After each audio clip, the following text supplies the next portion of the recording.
Okay, let's unpack this immediately, because the source material we have today starts with a question that sounds, frankly, a little bit absurd. It sounds like something you'd ask at 3 a.m. in a philosophy class, the kind of question that makes you doubt the foundation of everything you think you know. But it's not abstract at all, is it?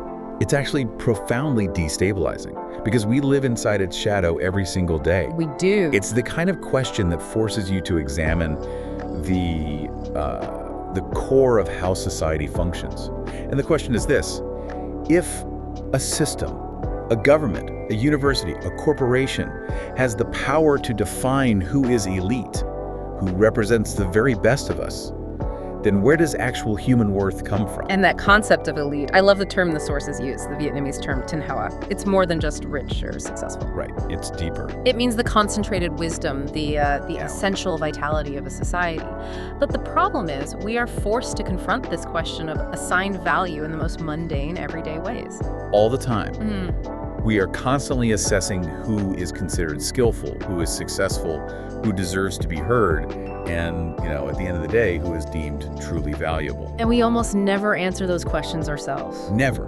We almost never answer them with independent thought based on our own internal criteria. We accept the prepackaged answers. Right. We default to the external validation. We accept the ready-made answers validated by institutions. We've all sort of quietly agreed are legitimate. Exactly. I mean, think about the sources we looked at. They point out that our society's definitions of worth are outsourced to degrees, titles, job descriptions. Follower accounts on social media. Follower accounts, awards, recognition from these long-established institutions. And this is the crux of the core conflict we need to define before we go any deeper.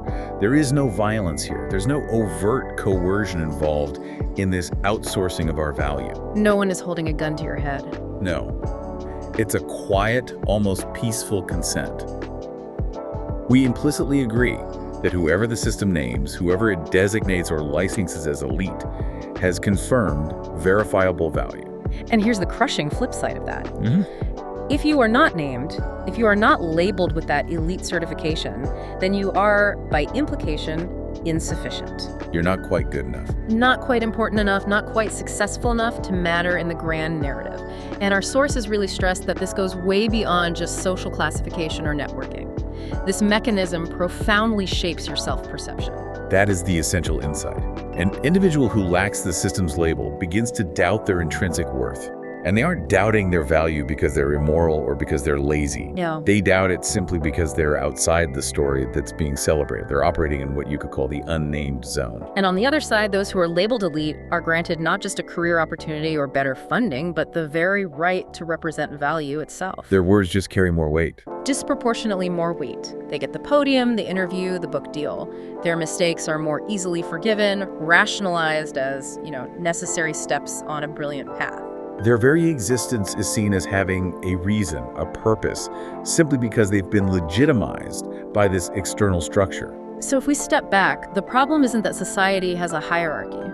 No, all societies do. Every complex society needs stratification to function. You need a system to decide who builds the bridge or performs the surgery.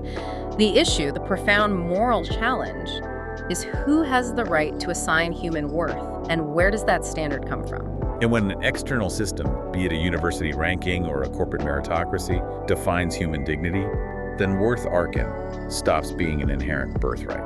It becomes something that must be proven. Actively acquired. Yes. Proven through achievement, conformity, and ultimately selection. And I think that is a perfect statement of the quiet tragedy we're analyzing today. People stop living to understand who they are, who they uniquely are. They instead live only to qualify for recognition. They learn the language of the system. They learn the language, they follow the paths drawn for them, and crucially, they hide the parts of themselves, their real curiosity, their true passions, their moral doubts that lack market value. Their whole life becomes a never-ending application process. It's an exhausting way to exist. It is. So let's bring in our two foundational philosophical framings now, because they give us the perfect tools to dissect this. We're relying heavily on Camus and Dostoevsky. Two very different thinkers, but they converge on this point. Right. So Camus, who was obsessed with the absurdity of existence, he would view this modern scenario as a new, more insidious form of absurdity. How so? Well, meaning isn't just absent from the world. It's been actively outsourced to an external mechanical system. The individual surrenders that terrifying but necessary internal responsibility for defining meaning. And becomes wholly reliant on a structure that is, at its core, indifferent. Completely indifferent. The world isn't meaningless, but the meaning of you has been delegated to a mechanism, the institution, the market, the algorithm, that is entirely outside your human, emotional, spiritual experience. Camus would argue the system doesn't hate you or love you. Yeah. It just operates. It classifies, processes, and rewards. And when you stake your entire self-worth on its classifications, you are committing yourself to organized absurdity. And then Dostoevsky comes in with the truly haunting, much darker question.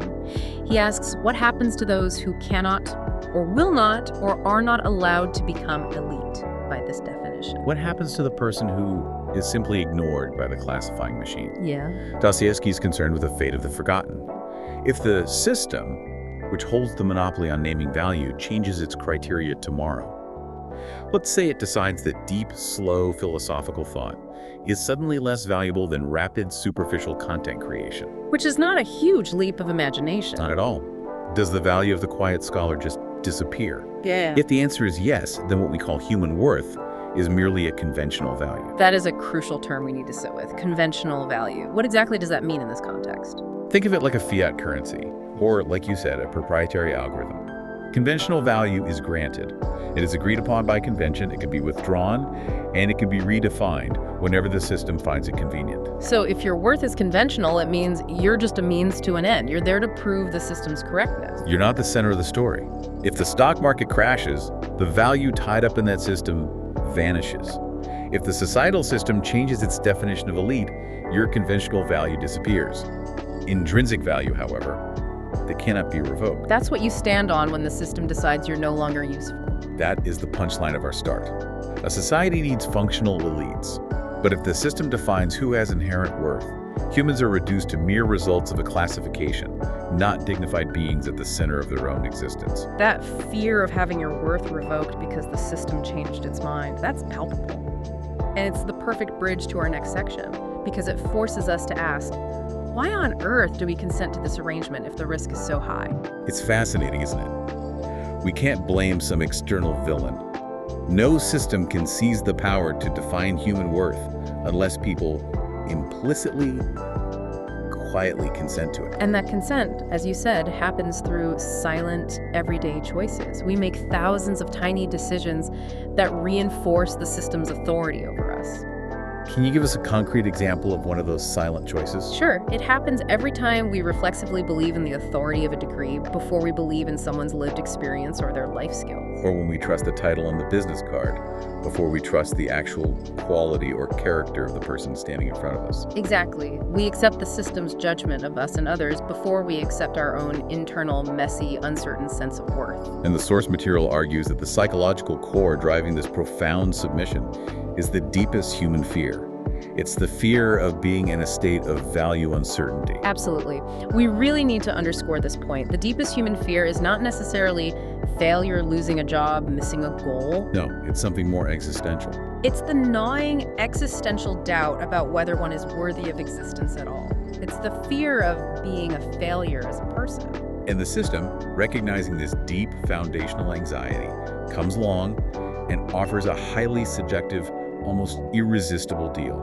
And what is that seductive offer? The offer is, we will remove your uncertainty. We will tell you who you are, precisely, numerically, and publicly, if you simply agree to play by our rules. The rules being learning, ranking, evaluating. And comparing yourself constantly against others. And those rules, the exams, the career ladder, the metrics, they look incredibly fair, don't they? Especially on paper. They have clear criteria, visible tests, and a transparent hierarchy. In a chaotic, uncertain world, that clarity provides a tremendous sense of security. It allows us to manage our social risk. That is the psychological trap. Knowing where you stand, having a confirmed rank, even if it's low, often seems vastly more important and psychologically safer than the chaos of internal life, which requires you to stand without any external confirmation. And the illusion of fairness, this idea that the system is a pure meritocracy that rewards true effort, makes the whole destructive structure palatable. It even makes it something we're willing to defend. Well, let's step back and acknowledge the societal layer.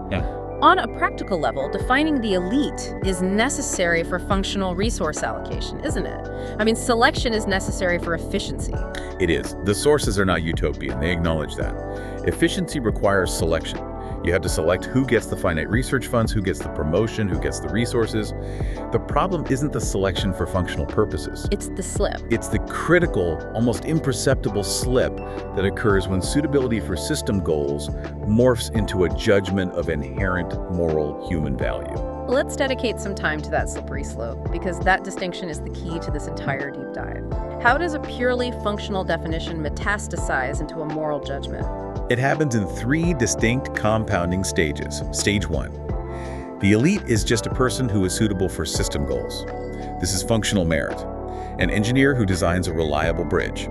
A professor who successfully secures a grant. Necessary, functional. Their value is contextual. Exactly. Seems perfectly fine. So where does the moral contamination begin? It begins in stage 2. That person, successful in their functional role, quickly becomes a person worthy of admiration. We admire not just their skill, but their adherence to the path, their conformity to the system's standards. This is where media profiles and prestige attach themselves. So we stop admiring the quality of the bridge design and we start admiring the size of the engineer's paycheck or the title on their door. Precisely. The admiration shifts from the work to the status.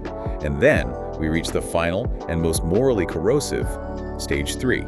The elite ultimately becomes a person who is considered more valuable as a human being. Not just more skilled, not just more successful. But possessing greater dignity, and therefore a greater right to be heard and accommodated. The system successfully equates its operational goals with universal human worth. And the consequence for the vast majority of people who are not selected is just severe. They don't just miss out on opportunities, the better jobs, the higher salary. No, it's deeper. They lose the fundamental language to talk about their own intrinsic value. They completely internalize the hierarchy. They stop asking the empowering question, how do I create value in the world? And start asking the far more crippling defensive question, how do I avoid becoming invisible? No one wants to fall into that unnamed zone, the area of unconfirmed and unmeasured value. And that profound fear, the fear of becoming irrelevant, of falling off the radar, is what drives the frantic, desperate urge to conform. You choose the safest paths, the honored roles, the categories with defined names. Not because you truly want them, but because you fear falling outside the system of recognition. It's a defense mechanism disguised as ambition. The paradox of submission is truly agonizing. People accept these external definitions, they throw themselves into this exhausting application process of life precisely because they desperately crave to feel valuable. It is driven by a deep, human craving for acknowledgement, not just raw ambition or greed. And this brings us right back to Camus and the uncaring machine. You are outsourcing your fundamental meaning, your self-definition, to something that will never care for you as an individual. The system is indifferent. And by believing in its categories, the rankings, the titles, the followers, we grant it the ultimate power to define the boundary between our worth and our worthlessness. And if that worth relies solely on external naming, Dostoevsky's ominous query echoes. What remains when you're abandoned by that system? When the job ends, the degree is decades old, the title is revoked, is there anything left to stand on? The painful truth is, we give the system this defining power because we fear not knowing if we are worthy of existence when we're not actively publicly named. That fear of being unnamed leads us directly into the systemic operation of this tragedy, the mechanism of silent discipline. Once that elite label shifts from just being a description of ability to a standard of human worth, the system doesn't need heavy-handed enforcement. No, individuals self-adjust. They do it through a mechanism of deep, preventative self-censorship. That shift is the hinge point. The system doesn't need coercion, it just needs to clearly define the rules for reward and recognition. And people are intelligent. They are highly adaptable. They quickly learn to speak what is rewarded, think what is acknowledged, and pursue goals that are rankable, predictable, and measurable. And for many, silence just becomes compliance. They choose to withhold their most original questions, their genuine insights, their moral doubts, because they intuitively know those things won't help them advance toward that certified elite label. They fear their unique voice being invisible more than they fear being intellectually dishonest. In a world where attention is the currency of value, being excluded from the main narrative is becoming invisible. And that fear triggers a sophisticated internal self-censoring reflex. You stop asking the essential personal questions. Is this true to me? Or is this what the world actually needs? And you immediately pivot to the systemic questions. Will this lead to recognition? Is this highly valued by the institutions that matter? It's chilling how efficient that mental shift is. Questions about fundamental values, truth, fairness, dignity, quiet integrity, they become secondary objectives. The absolute priority becomes staying in lockstep with the system's prescribed rhythm and goals. And this is where the label of elite functions as a powerful silent discipline signal for the entire population. It proclaims, this is the person you should aspire to become. This is the path of maximal value. And these are the values you must adopt. Right. Anything outside this defined frame isn't strictly banned, but it is effectively starved. Starved of what, exactly? Starved of investment, starved of amplification, starved of serious consideration. If your brilliant research idea is outside the current funding priority, it starves. If your moral question interrupts profit optimization, it starves. The system uses resource indifference instead of censorship. And the sources highlight that this is learned incredibly fast, particularly by young, ambitious people. They adjust their dreams, their language, even their natural curiosity. They learn how to think within safe, profitable boundaries, often before they even realize what they've lost. That brings us to one of the modern tragedies of intellect. We have highly intelligent people who begin using their formidable mental capacities not to challenge or explore or understand the world, but purely to conform. Purely to conform and optimize their personal standing within the system. They become excellent at profile optimization, managing their image, their publications, their choices, but they fail to optimize their essential relationship with truth and with themselves. They become masters of the required role. And this optimization process creates a specific, tragic character type. The unfree elite. They have position, voice, and power. They are certified tin ho, but that very position comes with an ironclad implicit duty. Which is? They must never, under any circumstances, question the standards, the legitimacy, or the core premises of the very system that elevated them. They are the powerful, but bound. Their freedom is conditioned. They can speak freely, but only within the predefined boundaries of the platform they were given. If they truly question the moral authority of the ranking system, their power and their recognition might just dissolve. Can you give us a contemporary example of that unfree elite phenomenon? I mean, think of the highly successful CEO or the tenured professor or the major media personality who privately expresses profound doubts about the trajectory of their industry or the moral cost of their success. They know the truth. They know the truth, but they cannot voice it publicly because their public identity, their very worth, is entirely contingent upon being a standard bearer for the system. They are simultaneously powerful and profoundly unfree. And below them, you have the vast number of people who perhaps possess incredible insight, but lack that certified pathway. They automatically place themselves in the zone of silence. They aren't less capable, but they see no path for their unique voice to gain value in a structure that has already predetermined whose voice is worth listening to. Dostoevsky was so attuned to this internal mechanism. He observed people living in silent humiliation, not from direct political oppression, but from the self-imposed belief that they are fundamentally inferior because they lack the external markers of value. And that belief is terrifyingly self-reproducing. It requires no external violence or oversight to maintain itself. And Camus would call this the organized absurdity of conditioned freedom. You believe you're making free choices, which university to attend, which career to pursue, but the only choices that result in confirmed, recognized value have been pre-selected for you by the system. So when freedom is constrained to that predefined frame, human worth stops being inherent. It becomes the result of compliance. So, the ultimate danger we face isn't that the system will exclude you through active discrimination. The ultimate danger is that the system is so efficient at defining and distributing worth that you will internalize its standards and self-exclude any part of yourself. Your true passions, your difficult questions, your unique moral compass. Anything that doesn't fit the approved mold, long before the system ever has to lift a finger to discipline you. You become your own jailer, using the fear of being unrecognized as the whip. If the mechanism of discipline is self-censorship, then the deepest, most personally devastating consequence is the way the individual perceives their own existence. When the system has a monopoly on defining the elite, the self turns into what the sources call a pending application. And this is where the existential cruelty really hits home. Yeah. Exactly. Worth is no longer an assumption you wake up with. You must perpetually wait for external confirmation. That waiting state is existentially brutal because it forces you into a state of chronic vigilance. You are not living as a being, an entity that simply exists, full stop. You are living as a profile under review. That distinction, living as a being versus living as a profile, is massive. Yeah. It means every single choice you make carries a hidden anxiety-fueled question. Does this decision make me more valuable in the eyes of the system? Does this bring me closer to the elite standard or further away? You cease asking, what do I truly believe and how do I want to honestly interact with the world? And instead, the operational question becomes, which version of myself, which profile will be accepted and rewarded? This necessitates a painful duality. The internal, messy, living person and the performing person, the one optimized for recognition.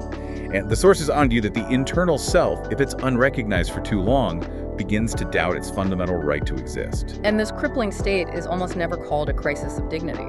Society dismisses it as not trying hard enough or lack of ambition. Right. But fundamentally, it is a crisis rooted in the inability to locate one's value outside of that external label. You haven't necessarily failed at the job, you're just existing outside the system's approved narrative. Let's elaborate on those three specific personal states that emerge when you are living as a self, perpetually under review, because they really illustrate the long-term internal costs. Okay, the first state is prolonged existential anxiety. This isn't just common workplace stress or performance anxiety. No, this is different. This is the constant underlying fear of dropping in rank or being decertified, even when there is no direct, immediate threat. You worry every day might be the day the system reevaluates you and decides you no longer belong. This creates a feeling of psychological instability. You can never rest on your laurels because the laurel isn't yours. It's just leased to you by the system. And that anxiety is proof that your worth is conventional, not intrinsic. The second state is internal self-denial. We touched on this with self-censorship, but now we can see its effect on the soul. Any thought, feeling, or moral question that isn't useful for the application process gets aggressively suppressed. And here's the crucial moral point the sources emphasize.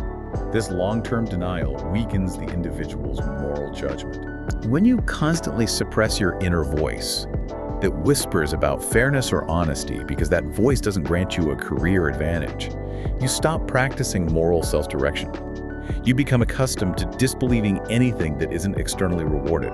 So you may remain successful, but your ability to act with independent moral integrity, to, say, resist a harmful corporate policy, is severely degraded. You become morally hollowed out because you stopped listening to the only party that could object. And that leads directly to the third state, which is perhaps the most terrifying realization for the highly successful: the hollowing of the self. This is the state where the individual has achieved massive success, they've gotten all the titles, hit all the metrics, received all the recognition. And yet they feel a strange, profound, terrifying emptiness. The realization hits them, often late in life: I did everything the system demanded. I achieved the elite status, so why don't I feel worthy? Why do I feel like an imposter? That moment is excruciating because it suggests the entire structure of their life was built around a definition, the definition of value, that they never actually chose for themselves. This is Camus' organized absurdity at its peak, isn't it?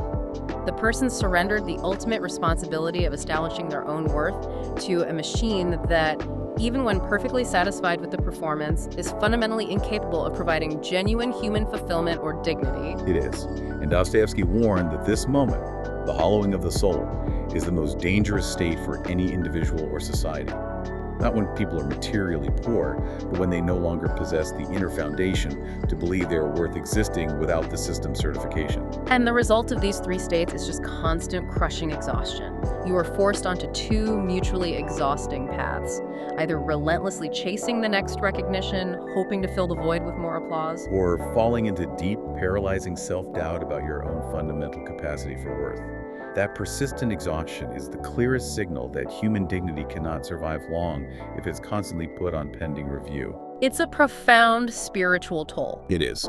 Now, this entire discussion can sound like we're advocating for some impossible utopia, or that we need to abolish stratification, which is not only unrealistic, but possibly dangerous for a functional society. So we have to now dialogue directly with the structure and establish a clear, unwavering moral boundary. That's the necessary next step. We have to start with fairness and practicality. Society needs classification, selection, and functional elites, skilled leaders, surgeons, scientists, to operate efficiently and safely. The issue is not the existence of the elite. No, it's the placement of that concept. We need to clearly delineate the moral boundary. So what are the limits of the system's rights? The sources draw a very sharp line here between functional requirements and moral authority. The system, the institution, the market has the right to say, we need this person for this specific role. They possess the most suitable, measurable skills.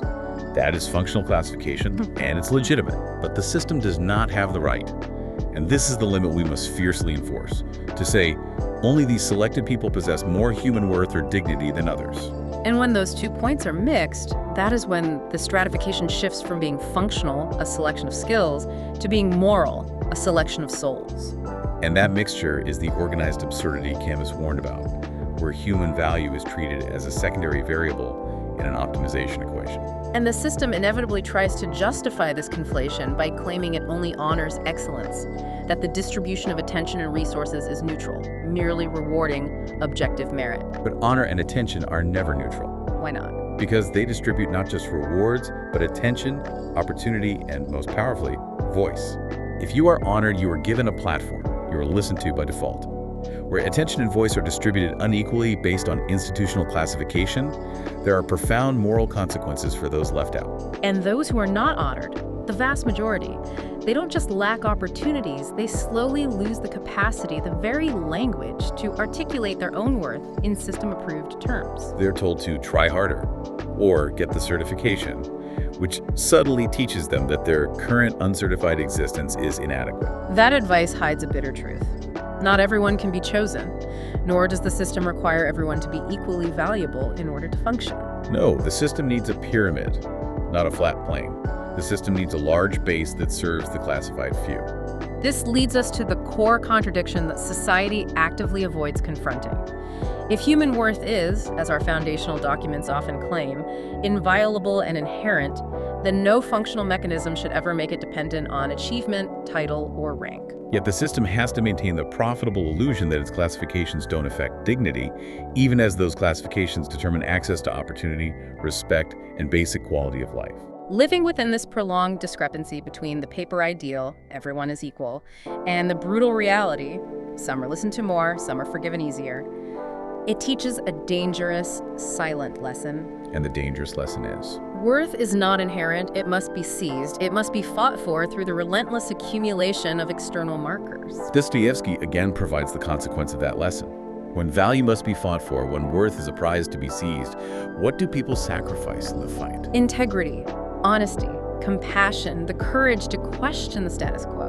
They sacrifice their internal moral compass because they are driven by the existential fear of social exclusion and the loss of the perceived right to exist. They trade their soul's peace for a temporary license of worth. But I have to ask, isn't this view a little bit idealistic? How can the system not affect dignity when it affects everything else? Your pay, your housing, your healthcare, your ability to feed your family? The system's choices have devastating real-world impact. They absolutely do. The system's choices determine functional outcome. But the moral boundary we are establishing here is not about eliminating material disparity. It's about controlling internal surrender. Okay.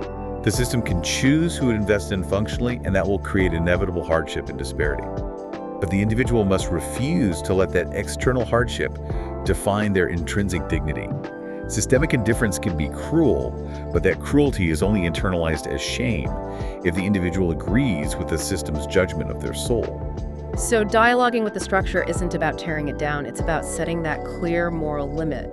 The system can choose who it elevates functionally, but it cannot revoke the dignity of those it doesn't choose. And if a society fails to enforce this distinction, it creates people paralyzed by the fear that if they aren't named, they don't count. And that paralyzed fear is what we must address in the individual. Okay, so we've established the problem, this tragedy of the licensed elite, and we've established the moral limit that society fails to maintain. Now comes the hardest, most practical part. How does the individual live within this structure without surrendering their soul to the application process? How do we maintain intrinsic value? We have to first identify and avoid the two immediate but ultimately destructive extremes that this system encourages. And what are those extremes? First, there is total denial and rejection of the system.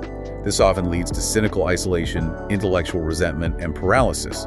You refuse to play the game, but that refusal gives you no positive platform to stand on, and it just leads to bitterness. Okay, and the other extreme is total assimilation, which is the path to success, but it's also the path to that terrifying hollowing and emptiness we discussed earlier. Both paths lead to the loss of intrinsic value, just in different ways. So the only viable path, according to the sources, is a proactive path of internal separation. We have to consciously create two levels of value within ourselves and fiercely refuse to mix them. That's the key structural distinction for survival. The first level is functional value. This is the level where you accept that society needs measurement, classification, and selection. You participate responsibly. You study, you work, you seek feedback, you pursue goals. But the motivation has to be different. Crucially different. You do all of this not to prove you deserve to exist, but simply to engage responsibly with communal life and exercise your skills. Functional value is about what you do. It is necessary for survival, but insufficient for dignity. And the second level is the boundary you never cross, the line you draw in the sand. The second level is existential value. This level must never, under any circumstances, be submitted for review by the external system, not by the corporation, the university, the media, or the algorithm. This value doesn't come from being chosen. It comes entirely from taking responsibility for how you exist. That sounds noble, but it's also a bit abstract. How do you define that existential value in actionable terms? You define it by asking the non-rankable questions that determine integrity. These are the questions the system cannot measure and does not reward. Like what? Like what? Are you honest with your own thoughts and feelings? Do you dare to look at what is true, even when that truth is painful or unrewarded? Do you maintain compassion for others and for yourself, even when compassion offers absolutely no career advantage? Those choices, honesty, courage, compassion when unrewarded, those define whether you remain an intact, whole human being, regardless of your external title. They define integrity. Many people lose this intrinsic value simply because they become too accustomed to seeing themselves solely through the system's eyes. They become functionally blind to their inner life. So they breathe a sigh of relief when they succeed because they've been confirmed. And they fall into devastating self-doubt when they're ignored. Both relief and doubt are sourced externally, which means they are always conditional. So, maintaining intrinsic value begins with what small, hard action? It begins with the fundamental refusal to use external recognition as the ultimate measure of the self. You can enjoy the recognition when it comes, enjoy the applause, the promotion, the validation. Of course. But you cannot allow it to determine your self-respect or your right to define yourself. You can grieve exclusion, as that is a functional loss, but you must not let that exclusion erase your inner dignity. And we have to acknowledge the price of this internal freedom. The source material is brutally honest about this. Holding on to intrinsic value often means accepting a life that is demonstrably less applauded. Certain truths don't grant advantage. Certain boundaries you keep will make you non-compliant, non-optimizing, and perhaps less wealthy or less visible. Dostoevsky understood that price deeply. He called it the price of internal freedom. It is unpaid, uncompensated, and unauthorized by any system. But if you refuse to pay it, you pay the greater silent cost. Living a life that is only valuable when named by others and vanishing from yourself when the world chooses to ignore you. The goal isn't to defeat the system. That's impossible. No. The goal is to refuse to surrender the right to define your own worth to any standard that cannot be held responsible for your own soul. That brings us to the final reflective summation. If our value isn't dependent on the license system, where, ultimately, does it reside? When all the labels are stripped away, all the rankings are silent, and no one names you, Tin Ha, what is left for you to stand on? Kamisus summarized it beautifully. He'd say, human value resides in the fundamental ability to refuse being reduced to a mere function. It is the capacity to look at the massive, indifferent structure of the world and say, I am more than the role you assign me. My worth is not determined by your utility. That's the silent rebellion. It is. And Dostoevsky takes that refusal and connects it directly to existential responsibility. Value begins with the difficult capacity to take responsibility for one's own existence, regardless of external reward or punishment. This isn't just moral responsibility. No, it is the ultimate existential responsibility. I choose honesty, I choose compassion, I choose my boundaries, and I accept the moral weight of those choices, even when they lead to failure in the system. In a world where value is so aggressively granted and conferred by institutions, defining your own worth is the ultimate silent act of defiance. It is not an act against the system, but a profound refusal to let the system define the depth of the human spirit. And the mechanism for creating this intrinsic, uncertified value is personal choice.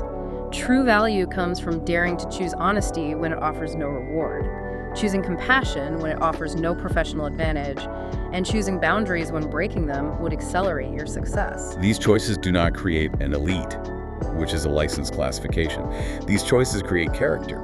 And character is the one thing that cannot be licensed, certified, or withdrawn by any external force. It is entirely self-sourced. A person of character may fail spectacularly in the system. They may never get the titles or the wealth. But they are not stripped of value, because that value is not held in the hands of others. So the promised land, then, is not some impossible utopian society without functional stratification. No. The promised land is an existential posture within a stratified society that prevents the classification from invading inner dignity. It is the secret statement we make to ourselves every morning. I can play the game, but I am not the game. I can be ranked, but I am not the rank. This is the silent rebellion, refusing to lie about one's own worth simply for the sake of applause. And Dostoevsky defines this perfectly as the only salvation that needs no heaven. It is uncertified, unwarranted, and uncompensated, but it is the only foundation that allows the person not to dissolve, not to vanish, when the world chooses to ignore them. Wow. We have moved from that absurd question of licensed worth through the psychological mechanism of consent and self-censorship to the ultimate realization that dignity must be internally sourced and fiercely guarded through the daily practice of integrity. You now have the lens to evaluate every title, every award, and every ranking you encounter, whether it's your own, your children's, or your colleagues. You can consciously separate functional merit, which is necessary for society, from absolute human worth, which is necessary for the soul. This is the ultimate shortcut to understanding the real stakes of the elite system. So we'll leave you with this culminating question to carry forward, something to mull over today and tomorrow, whether you're receiving recognition or being ignored. If tomorrow no one calls you elite, do you still have a reason to respect yourself? A system can define the elite. But only an individual, through the choices they make without promise of reward, can define whether their life is worth living.